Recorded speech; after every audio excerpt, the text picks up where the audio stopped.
kick off this newscast with the latest round of talks between the Koreas.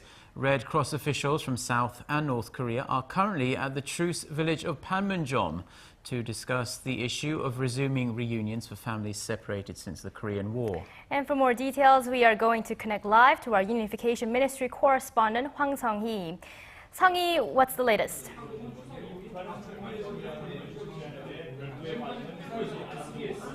Yusan officials began their talks at around 10 a.m. on this Friday morning and talked for about 40 minutes before taking a break. Now, the chief delegates from the two sides have begun private discussions from about 11:25 a.m.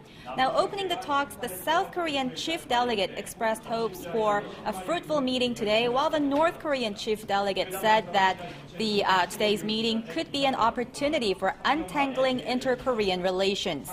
During the morning session, the two sides exchanged their basic stances.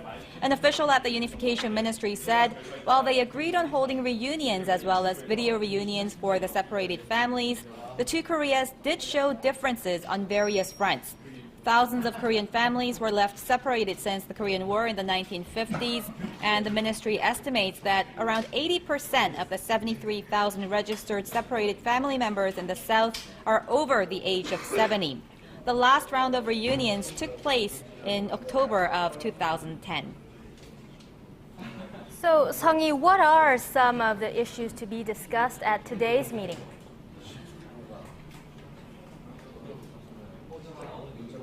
Well, the officials will start with technical things like the scale, the date, and the venue of the talks. Now, for now, Seoul is aiming to hold the meeting in the middle of next month to coincide with Chuseok, or Korean Thanksgiving holiday, as mentioned by President Park Geun-hye in her Liberation Day speech.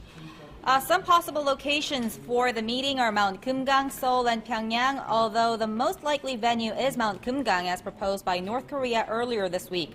Now, this is where the last round of reunions took place. The Unification Ministry said it will put a priority on reuniting as many aging family members as possible, so we are expecting the reunion to be much larger than the previous ones, which included some 100 family members from each side. Seoul also proposed the idea of holding family reunions on a regular basis and allowing family members to exchange letters.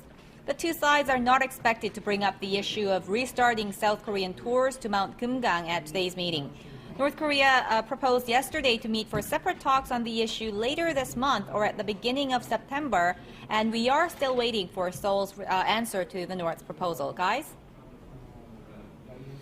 Okay, thank you very much, Sung-hee. Hopefully they make some positive developments there. That was our Unification Ministry correspondent, Hwang Sung-hee, with the latest on the inter-Korean talks for resuming family reunions.